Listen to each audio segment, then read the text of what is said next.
Hello, this is my electronic submission for Section 5 of my Epoe Foundation Phase B.Ed, 4th year. My name is Yolanda. Throughout the 4 years of my degree, I have had wonderful experiences, but also a few challenging ones. Why wonderful? I have had nothing but the most supportive mentors, HODs, and even principals. They have been hands-on. They had been exuberantly excited for me and for my journey and for how far I've come, encouraging to say the least, and dare I say that they believed in me. And when your mentor believes in you, it changes how you think, it changes how you move, it changes how you plan, because you can do nothing but want to do better, do the best, do what you can to make sure that she is impressed or he is impressed by what you do put forward. So I think that has made my experiences quite wonderful. I've also had some hands-on HODs and principals who have guided me through every step. Through the school, I've had a principal give me a tour of the school grounds, and I felt blessed at every turn. However, I also experienced some challenges, and in one school, there was a lot of micromanaging from the principal side. This was actually a private school, so I was quite surprised by this outcome, but maybe that was my naivety seeping through. I did notice that because of the not microaggression, but micromanaging, almost leading to microaggression, there was very low teacher morale at the school. They also ended up having a high teacher turnover, and it spoke volumes about how far teachers would go, not only for their class, but for the learners, and what they would put up with before saying, no thank you, no more. During this time, I witnessed one teacher resigning, like now, and I found out that it was because the principal had had a history of not supporting their teachers. The learner had said that the teacher's exam, Afrikaans exam, this was for grade 1, was a bullying technique. And although it seemed far-fetched to me, the learner and his parents were hell-bent on the fact that it was exactly that. Principal bent over. I was not privy to the meeting, but the teacher was actually requested to sign a warning. I had asked about the exam, about how it's administered, about how it is evaluated, who evaluates, is it not signed off by management, or in this case by your HOD or your principal. And I was told that I was correct in that moment, and that the HOD and the principal actually has to sign off on all exam papers the year before they are administered. So almost an entire this was first term, so we're looking at almost 4 months of this exam being approved. So that was quite sad for me, because I could see that this had taken a toll on the teacher. I could see that there wasn't a sense of non-belief like I had. I was like, oh my goodness, this can't be happening again. Maybe my naivety. But the teacher there was a sense of I give up. And she had left before even I had finished my practical period. So that was very eye-opening. Same school, while I was there, this principal also had many student teachers, not only from Stadio. And we quickly had realized that the student teachers were actually there for a very vital reason. There was quite a high number of teacher absenteeism while I was there. And so us as student teachers were actually used as free substitutes, and we would fill in. It made it a little hard to actually finish all of my lessons. And I remember reflecting that year on the fact that I had to squeeze a few in. I had to do a lesson with a different class, also grade 1, but then had no rapport with them and no relationship with them, which maybe attested to not as high as enthusiasm as I would have gotten with the class I was with. And so unfortunately, we were used as cheap substitution, free substitution. And it was actually quite surprising how often the teachers were absent. And again, you can link it. It's easy to make the jump between the micromanaging, microaggression, low teacher morale, high teacher absenteeism, and then therefore high teacher turnover within that school. And I think that was my only real school challenge or environment challenge that I've had throughout my 4 years. Because of these experiences, I would say that I have mixed feelings about my practical.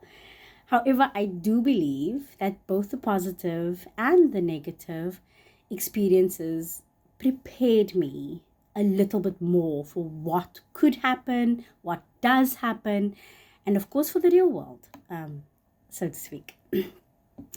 During my teaching practice, I observed informal assessments throughout my teaching practice by my mentor teachers and even by my HODs in the foundation phase classroom, specifically in mathematics. The mentor teacher that I am relating to would use oral questions as well as class discussions as formal strategies. Pardon me. These were used during lessons and especially as a revision technique before formal assessments. My very last practical that I just finished, that mentor teacher used it as well, especially for that revision before the formal term assessment. So I found that very interesting. These strategies allowed learners to rely on their prior knowledge first before new content was introduced, which then helped them scaffold that information far better, making that connection for them, and then obviously relating what's new to what they already know. I found these methods to be actually very effective because they felt informal and created a calm and supportive environment for the learners. However, in a class of 33 learners, which was my last class, my last practical, I noticed that some of the more shy learners or some of the more anxious learners could then hide behind some of the more confident or more outspoken learners, whether it was a whole class revision, whether it was small groups. This became quite evident. In my own teaching, especially being an ECD teacher, I do use observations daily. And when I move, hopefully, into a primary school setting, I will definitely continue using the questioning and clear discussions together with my observations in order to support my learners and my learning and my teaching. Learner behavior challenges that I had experienced. One behavior challenge I experienced was at the special needs school that I was. I know we were only there for a week. I don't know if that was lucky, where a learner had oppositional defiant disorder.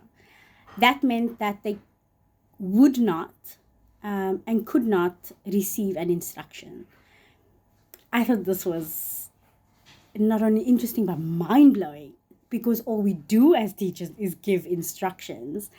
So that was something phenomenal to me. And then what was even more phenomenal was seeing how the teacher had adapted, how she taught, how she got her class to transition from one task to another, and then like having to ensure that whatever she does, whatever she says, does not trigger this learner, because he would become quite aggressive, and he would actually need to then be removed to a safe place for not only himself but for everybody else. In my practical that I just finished, we also had a learner who would refuse any help. He was struggling, and even though we would try to do one-on-ones with him, he would not be receptive to that help. Very closed off. I think a lot of people would say he would have an attitude. So that became quite a behavioral challenge for him, because of course as a teacher you want to help, you want to make sure that they understand at the end of the day, and that they don't leave feeling despondent with school, because we want to foster love for learning above all things. I watched in awe as his teacher would get through to him day by day. I myself didn't have the rapport that she did with him, but she would somehow reach beyond this wall that this learner had put up and help him. I think those were the two biggest behavioral challenges that I had over my 4 practical periods that quite stand out for me. We've had some lovely learners, some sweet learners, but those are the two that stand out with regard to learner behavior challenges. Professionally, one of the most valuable lessons I learned during my teaching practice was the importance of unwavering compassion. I don't have children, hopefully I want to say yet, but we become mothers, mentors, caregivers, love to these learners. And what I realized was that it was not only at my ACD level with my little ones, but that these grade 2 kids, these grade 3 kids, these grade 1 kids were also just a bigger version of my 2-year-olds, needing the same compassion, needing the same understanding, the same grace. And so it softened my approach many days, thinking how would I have reacted to a 2-year-old giving me attitude versus the 7-year-old going on 8. And it really shifted my thinking, and I saw that with many, if not actually all of my mentor teachers, the unwavering compassion that they had for their learners. How do you quantify a mother's love? The better question is, how do you quantify a teacher's? And so that was definitely a lesson for me with regard to the ages, and just understanding that they do all need love. They are all looking for that compassion and for that grace, and just understanding. I feel that I carry this into my own teaching. I know that I provide this to my little ones, And so now I also know that because of this mind shift, I would carry it irrespective of how old the kid was in front of me. So that was definitely the biggest lesson that I've learned. Almost done. So overall, my teaching journey has taught me that being a teacher is not only about delivering content, which I knew, but about understanding, supporting, adapting, not only to the needs of every learner, but also within the cooperation with other teachers. At my current TCD, we struggle a little bit with that cooperation because I think not everybody understands the professionalism that you should have, but also but not everybody is maybe has the capacity to deliver or share that compassion with their fellow teacher. 4 years has flown by and I didn't think I would get here because there was always a stumbling block. So in closing, maybe my last lesson for my practical, and like my mentor teacher told me, just don't give up. Just don't give up. Okay. Thank you for listening.